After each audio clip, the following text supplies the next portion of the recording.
that your marketing could be growing your business a lot faster, but you can't quite figure out how to get it to give you that steady, predictable stream of leads and income for your business. It's not your fault.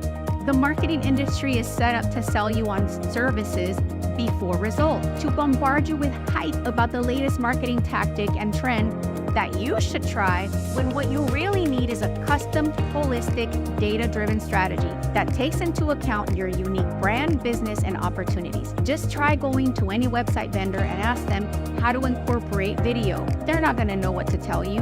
They're not designed to give you that comprehensive strategy. Marketing services providers are going to put you through a maze of tactics and strategies that are designed to make them money doing what they know how to do and isn't necessarily designed with your business's unique needs in mind. You and your business deserve data-driven guidance from an unbiased marketing leader who prioritizes your goals over vendor agendas. So imagine having a clear strategy designed with data to give you sustainable growth. You can have that just by joining the Boss Up Marketing Club. It's an 8-week mastermind brought to you by Marketing Boss, and it's designed to transform your marketing approach and accelerate your business's growth. We're going to show you where to find data, show you simple ways to analyze it so that you never have to be duped by another marketing report designed to make you believe that something is working when it's really not. You will learn to develop a marketing plan, a sales strategy, and use automation to grow your business in this 8-week mastermind designed to make bossing up your marketing simple. We're going to meet virtually for 1 hour each week and provide you with short, impactful lessons that are going to equip you with the marketing fundamentals that every business owner needs to know. Each week, we're also going to dedicate time to a dynamic live discussion where you can bring real marketing challenges to the table and we can discuss them as a group. This segment is designed for you to share real questions and get real answers in the context of a community that we're building. It's like having a fractional CMO by your side with the added benefit of being a part of a community of business owners just like you, engaging in thoughtful discussions, sharing experiences, and making more money. Your vision deserves expert support. So take the next step, and I'll see you at the mastermind.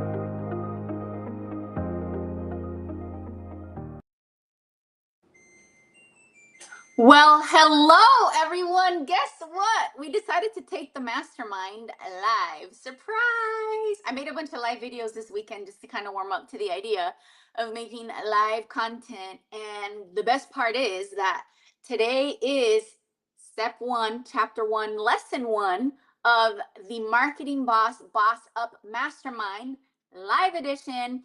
And you might be wondering, am I just going to hear her talk and nerd out about marketing data the whole time? The answer is no. I have a fun surprise. I actually invited one of my team members, Barbara, to join me so that we can make this a real fun conversation. Well, welcome, Barbara. Tell us about yourself. Thank you. I'm so excited and nervous. No.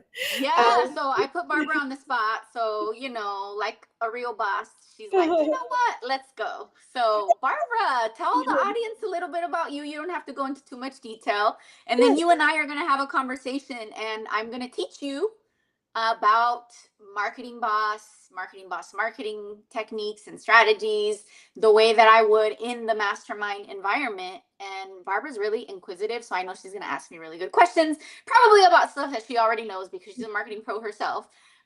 So Barbara, tell the audience a little bit about you. Thank you, Margarita. It's an honor to be here. So, yes, I'm Barbara. Sanin is the pronunciation, and marketing manager here on this incredible Marketing Boss team. I have an MFA in writing, and so I love the way that marketing and writing sort of merge to really offer people great marketing campaigns and ideas. But I'm sort of a brand geek. I love looking at brands, the way they evolve, what their initial concept is, and how they can grow depending on the changing landscape. So I kind of geek out on that, and that's me. Love it. Thank you, Barbara, for telling us about yourself. And for those of you that are watching live, I want to give a big shout out to our producer. We have a behind the scenes producer because Barbara and I are awesome and we're marketing geniuses, but we can't do it all. So big shout out to Edwin Osorio, our producer. If you all want to create content like this, hit him up. We refer him to some of our favorite people because he's awesome and he's a real team player. So thank you, Edwin Osorio, behind the scenes. All right, so I'm going to give you all an overview about what to expect. So as you might have seen, if you watched the intro video that we played before kicking off this live, the Marketing Boss Up Mastermind is designed to be an 8-week series. So we're going to do this for 8 weeks. Every other week is the schedule. So you're going to get me and Barbara maybe and some other friends. And by the way, if you're watching and you're like, I want to be a part of the conversation, hit me up. Feel free to join. We actually have a booking link that we're going to put up on the screen here in a little bit where you can just book a virtual coffee and connect with me and talk to us about how you can join us in the next Boss Up Mastermind. So we're going to do this for 8 weeks, every other week. So today, and then we're going to skip next week, and then we'll do the following Monday. That's the plan. And you're going to have impactful lessons. So if you're a busy entrepreneur like me and you don't sleep enough and you abuse caffeine, okay, don't worry if you can't make it on Monday nights. I would love for you to join live because that way you can ask questions and things like that and interact with us. But if you can't, don't worry because it'll be on your favorite social media. We're actually streaming this on multiple social media platforms because I don't know about you, Barbara, but I am on a mission to empower as many business owners as possible with this information because it breaks my heart and it hurts my soul whenever I hear about another business owner pumping thousands, sometimes millions of dollars into marketing that just doesn't work when there are simple fixes that we're going to learn all about in today's lesson or start learning all about in today's lesson. And by the way, if you're watching, hold on. Am I able to share? Let's see. Can I share? Hang on. I'm figuring this out. Am I sharing the wrong screen? Oh, all right. This is my first time doing this on this platform. I'm going to figure it out. I'm going to go to share screen, allow to share screen. And do I have it yet? Am I there yet? Am I there yet? Not yet. Yeah. If I can't share, it's fine. I made these really pretty slides, but honestly, I can just talk. All right. So here's what we're going to do. I'm going to go back to the not sharing. Oh, wait, it is letting me. Can you see my screen yet? Can you see my screen? Not yet. Let me just see. It says Boss Up Marketing Club. Yes, now I see it. Yes, I figured it out. Woo, I feel so accomplished. Thank you, Barbara. I know you were sending me good vibes because that's what we do around here. All right, so we're going to talk about bossing up your marketing, the way that we do at the Boss Up Marketing Club Masterminds. Before I dive in, though, here's the premise. As you're watching this, know that our purpose is to help business owners boss up and really lead their business and their marketing the way that they deserve with less stress. If you didn't catch the little quote, here it is. You deserve to grow your business and feel good about how you're doing it.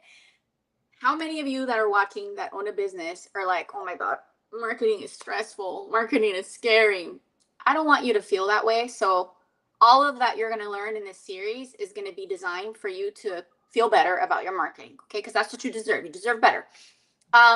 If you want to complement what you're going to learn in the mastermind, please download our app. We actually have a free app that you can download. We used to have a subscription to it, but we decided to make it free because we're going nuts over here, just giving everything away.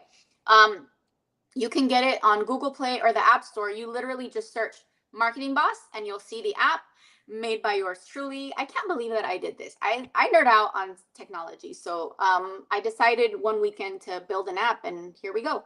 So the other thing that I want to point out is when you go into the app, there are so many resources, including this formula, or excuse me, this form that you can actually use to tell us about your specific business so that maybe we can customize what we're showing, what we're teaching in the Boss Up Mastermind to what's going on in your business. So definitely consider taking a look at that. All right. So week 1, lesson 1, we're going to talk about researching your market, identifying your real competition, setting quantifiable goals, and measuring what counts. Know your numbers. These are a couple of our favorite tools here at Marketing Boss. And honestly, there are so many. These are just, hey, if you don't have one that you use for XYZ, here are some suggestions. Google Analytics is awesome because it can give you data on your own website so that you understand how much traffic is coming to your website, where is it coming from, what are people doing there, and it's free. You can install it for free. If you have a website vendor, just make sure that they install Google Analytics. Most website vendors that know what they're doing know about Google Analytics, and they may already have done it without you asking. So just ask either for access or ask them to install it. The other set of numbers that you should always know is your leads. If you are a law firm, which is what we work the most with, you might want to use something like Go Legal Flow or CallRail to understand what people are calling, where they're calling from, what campaigns they're responding to. Go Legal Flow can capture forms. So when people fill out a form, it goes into Go Legal Flow, and then you can send them emails, text messages, all that fun stuff. And CallRail collects data on phone calls. So where are the calls coming from? SEMrush.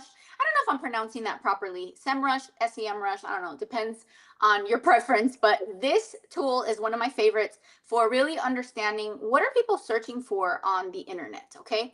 And all of these are paid tools except for Google Analytics. Google Analytics is free. You can get it set up into your website and rock and roll.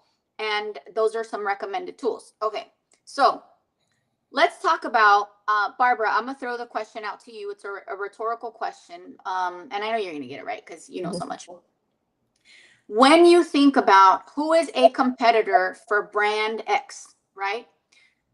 What comes to your mind? Like, what do you think? What's your process for figuring out who's the competitor, right? So what we teach in the Boss Up Mastermind is you may think your competitor is Acme Law or Acme Dentistry, depending on what business you have. But really, your true competitor is whoever shows up beside you. So I'll say that another way. You may think that your competitor is a specific company that you believe is similar to yours, but to the consumer who doesn't know any better, they're seeing the marketing with messaging from multiple brands, and the way they search is going to serve up who your actual competitors are. So for example, I'm a consumer and I'm looking for a business law firm, and I go to Google and I find law firm 1, law firm 2, law firm 3 on Google. In my eyes, because of how I search, those 3 people are competitors. Those 3 law firms might not even know about each other. They might not consider themselves competitors to each other. But if that's how you're showing up for the consumer, then that's who your real competitors are. So you also want to think about what language are people using to search for your products and services, and consider catering to them. And what does it tell you about how your audience, your potential audience, could maybe find you a lot easier? So when you're thinking about marketing, some of the basic data points, and Barbara, I'm going to ask you, Sure. when you think about data, do you think data is scary? This is a safe space. You can say yes or no. Yes. That's fair. I love it. Thank you for your honesty. So if you're a business owner and you're watching this and you're like, oh, put it back on the other slide, I don't want to see numbers, I'm going to just walk you through how simple this is. This isn't complicated, okay? These are key terms that as a business owner, you need to know. They're marketing terms, they're data terms, and they're safe terms, I promise you. And if you understand what they are and can monitor them, it can get really exciting. Reach means, reach usually tells you how many people you actually reached with a campaign. Easy, right? That's easy, right, Barbara? Yeah, pretty easy. Yeah.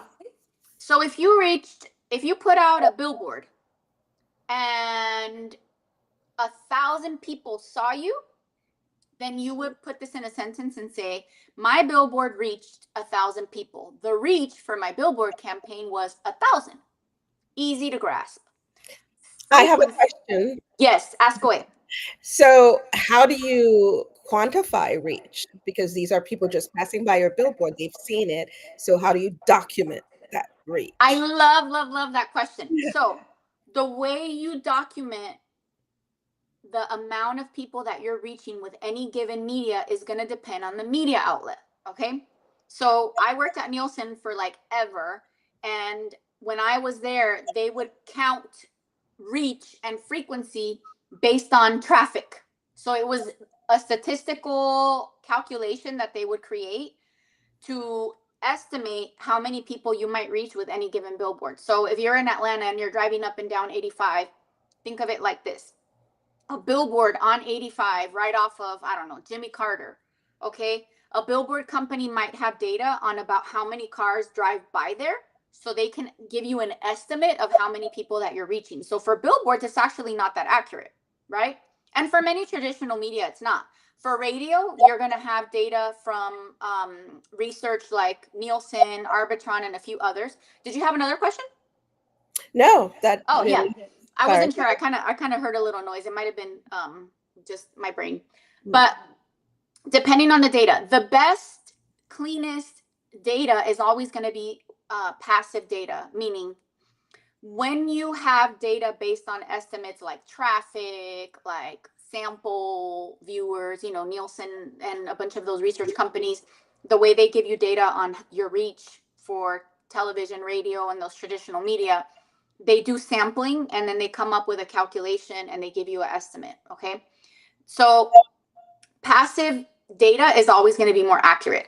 So if I go to a website right now and I click on it once, okay, me clicking the website through Google Analytics or whatever platform it has to measure the activity on the website is going to get data about reach. You don't have to ask your website how many people did you reach, because the website collects that data. Ads, digital ads are also that way. So a lot of those data points for digital are always going to be a little bit more accurate.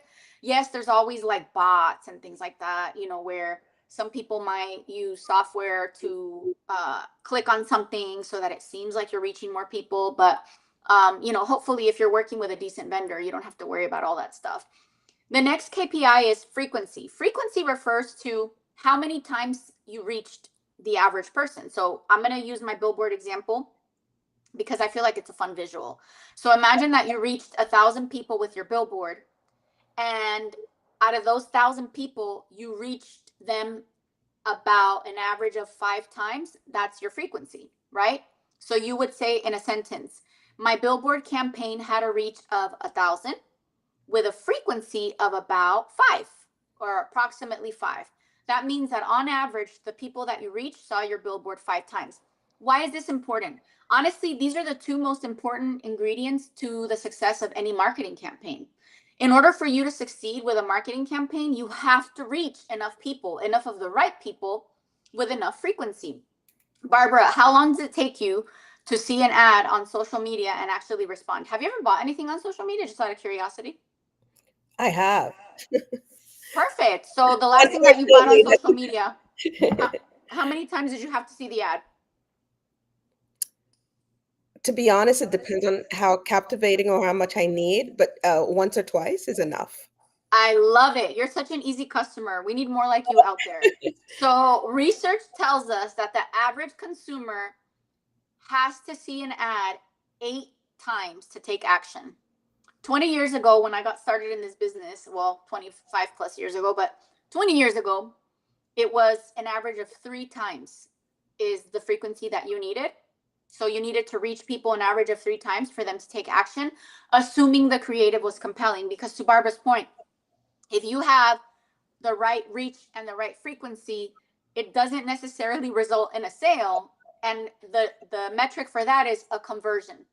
A conversion refers to a sale or an action that you're wanting the person to take. So, for example, if I'm running a campaign to reach people because I want them to call my law firm, and 5 people that saw my billboard, an average of 5 times, call my law firm, then I would say my billboard campaign had a reach of 1,000 with a frequency of about 5 and converted 5 leads and 5 conversions, right? Because you can count a conversion as, or you can say a lead is a conversion. You can also say a conversion is an actual sale. So this is where I'm going to warn you, if you own a law firm, ask your vendors when they show you reports, because most vendors that run digital campaigns or even develop websites. They'll give you reports showing you your conversions. Okay. Ask them, what are you considering a conversion? Do you count a conversion when there's a sale? Or do you count a conversion when there's a click? Do you count a conversion when they fill out a form? Do you count a conversion when there's a lead? Most digital companies will count a conversion when there's like a phone call or some sort of indication that the person is interested in your product or service. The other metric that I absolutely love for business owners is lifetime value. Okay. I'm going to use the example of a shoe business. If you have a shoe business and you run a sale and you run an ad, let's say you spend $100. Okay. And that $100, you're able to hit all the KPIs, reach, frequency, and convert, whatever. And you make a sale. And your shoes cost $50. So you ran ads that cost you $100 to sell a shoe that costs $50. Barbara, does that sound like good business based on the numbers that I gave you? No. Exactly. If I just consider the conversion and the immediate sale, that might not be good business. But what if I told you, Barbara, that my average lifetime value for that business for per customer is $2,000?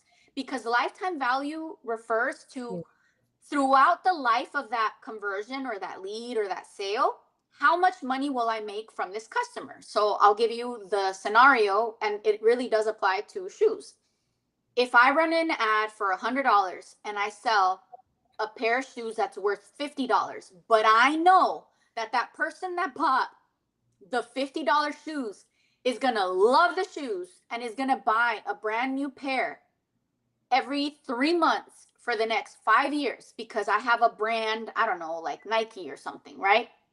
Where the person just, or for me, actually, my favorite brand is New Balance, right? The lifetime value actually makes the math work out because I spent $100, and over the lifetime of that customer, I'm going to get that customer to spend maybe thousands of dollars. So that $100 can turn into thousands of dollars. And this is where we start playing with marketing strategies like email marketing, text message marketing. I just got a text message, from one of my favorite stores a couple of minutes ago because I made a purchase there 6 months ago and they're trying to get that lifetime value out of me. They're trying to sell me another pair of pants, right? So lifetime value really refers to that one customer's uh, spending habits or transaction. Exactly. So, and I'll say it this way and put it in an example for law firms, right?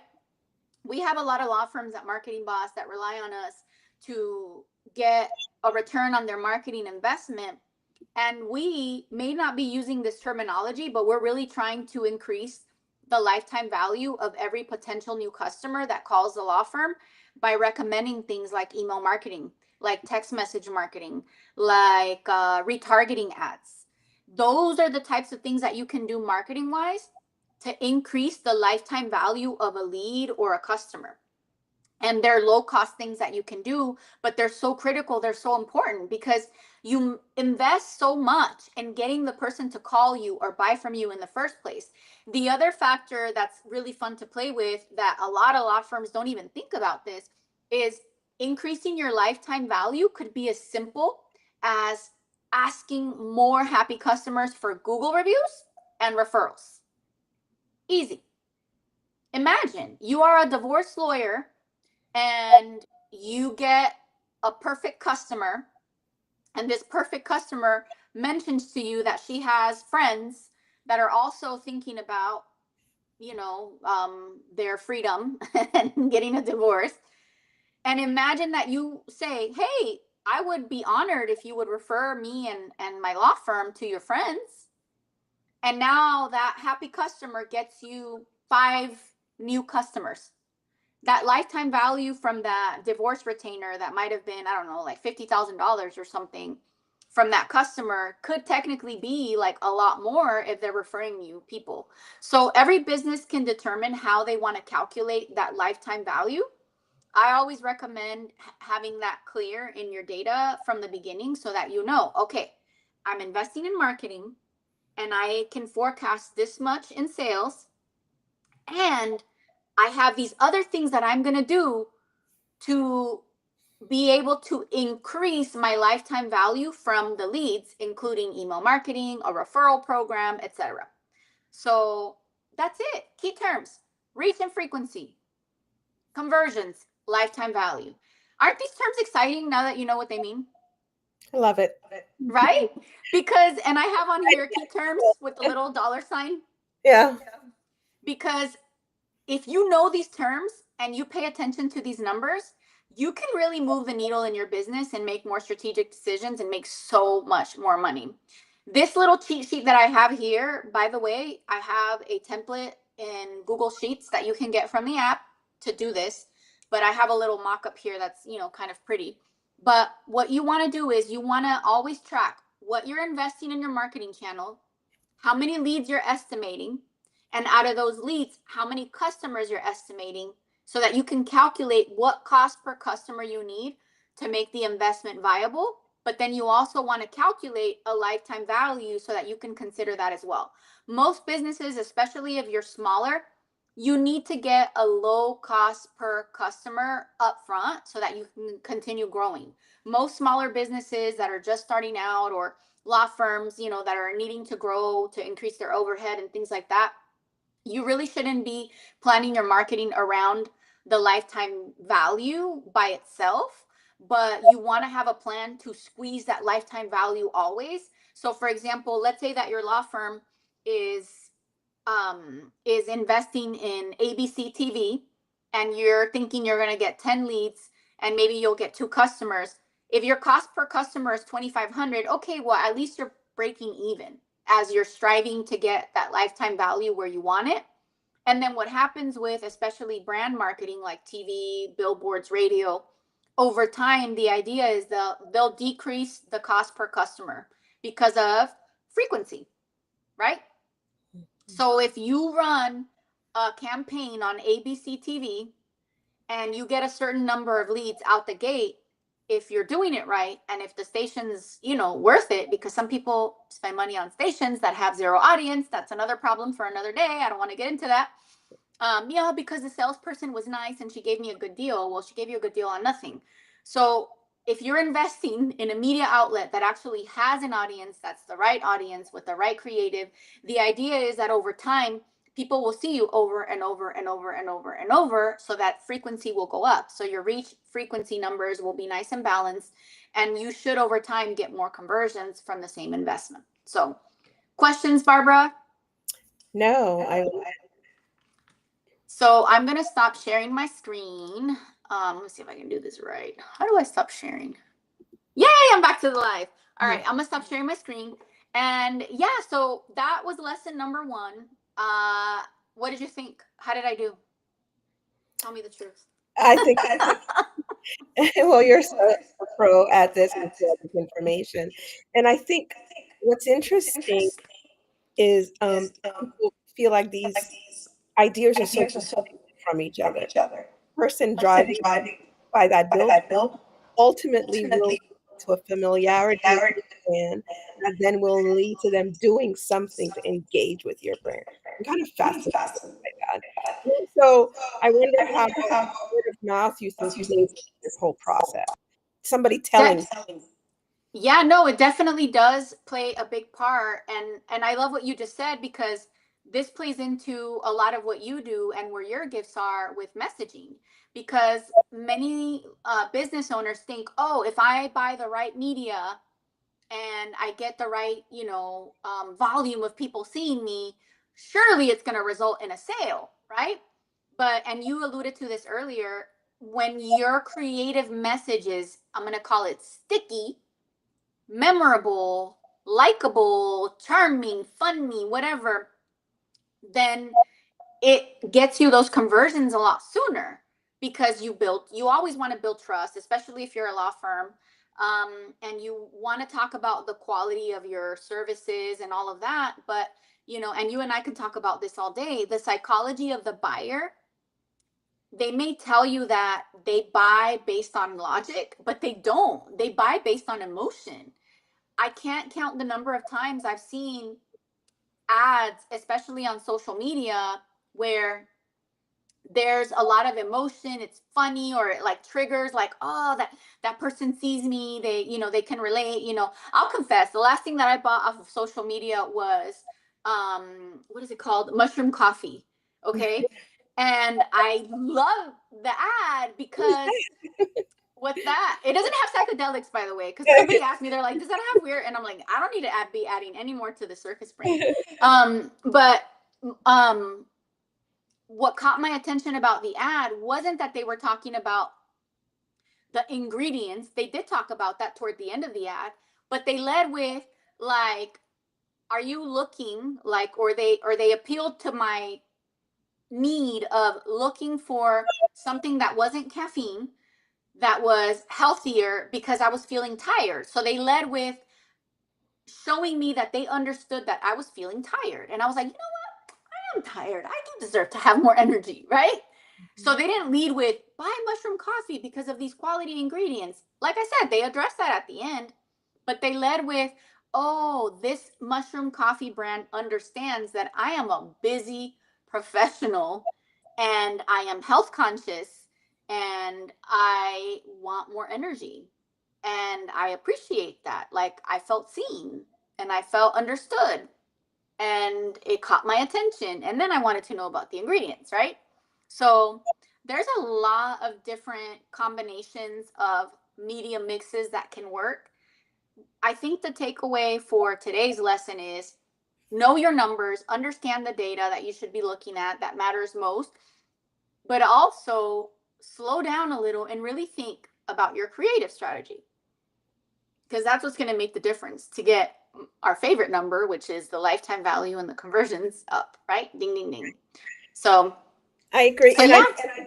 you've made me think about this, which is that, yes, a brand that's doing this efficiently will see what the customer needs, but also they want the experience. I think there's a huge part of that emotion.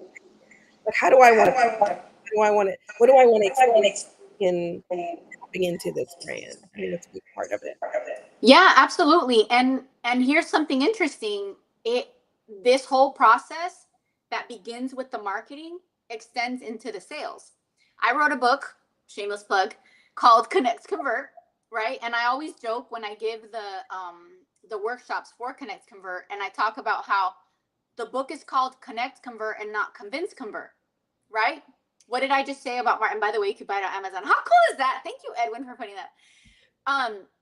It's called Connect Convert, not Convince Convert, because if my marketing is I see you, I understand you, we're connected, and I get a phone call or a form fill out, my sales process needs to match that. So it's all tied together. Your brand experience does extend into your sales. And I talk about that in my book, Connect Convert, which, by the way, it was written for law firms. And one of my friends told me that he felt like he was taking the LSAT or the bar exam or whatever, because there's like a whole section at the end of how to qualify cases by case type for different practice areas. And he was like, oh my God. He's like, I felt like I was taking the bar exam all over again. What is this nonsense? But anyway, but the first part of the book applies to any business, and it really does help you connect.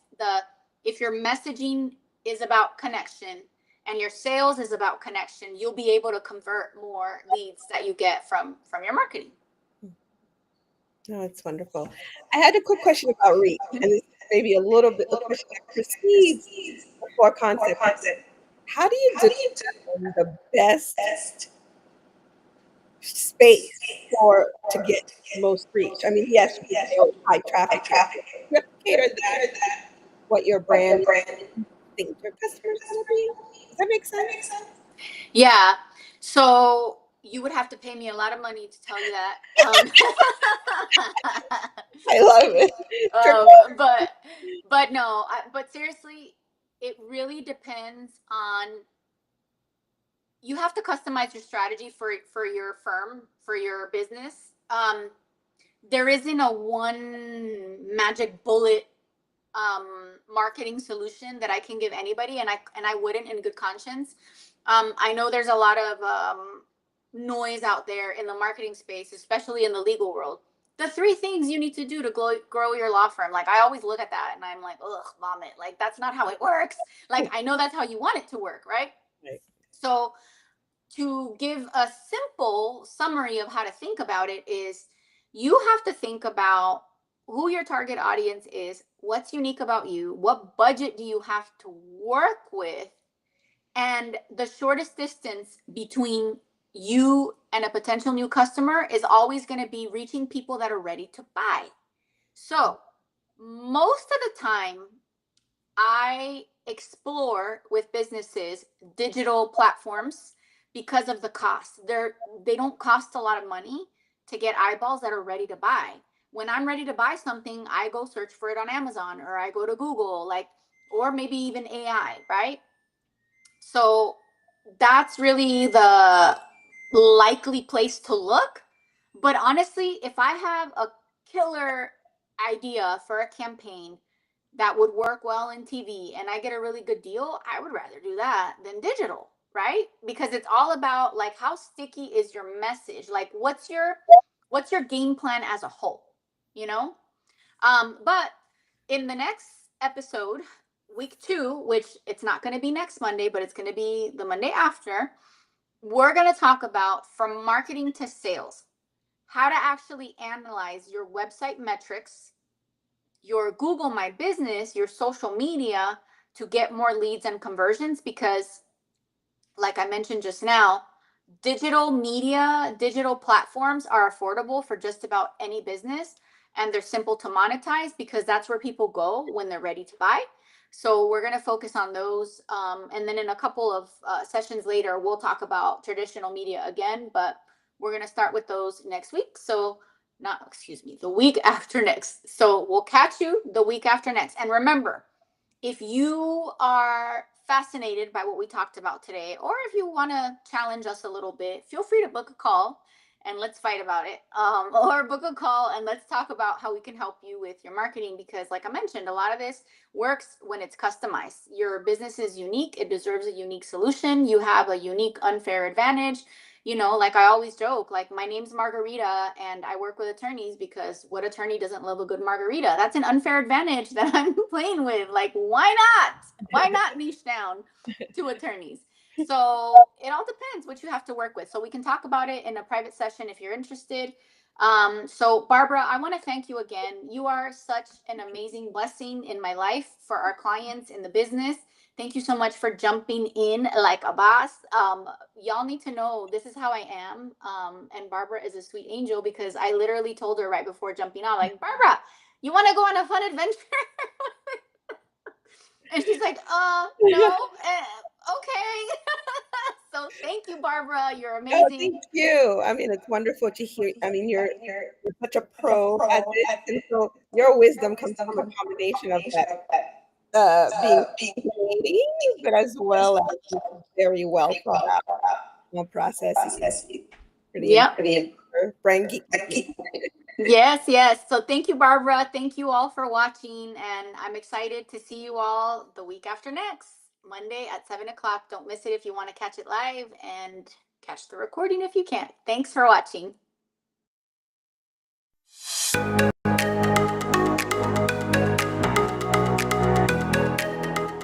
Law firm owners, are you as tired as we are of magic bullet marketing solutions that we all know don't work? Let's talk about it over a virtual coffee. At Marketing Boss, we believe business owners deserve more than off-the-shelf services. You need a custom strategy that's tailored to your firm's goals and revenue targets. We provide that at Marketing Boss. So, book a free virtual coffee with us and let's discuss how we can reduce your stress and free up your time with our unique marketing leadership solution. Your marketing should be as dependable as your legal expertise. So schedule your virtual coffee today and discover the clarity and peace of mind you deserve.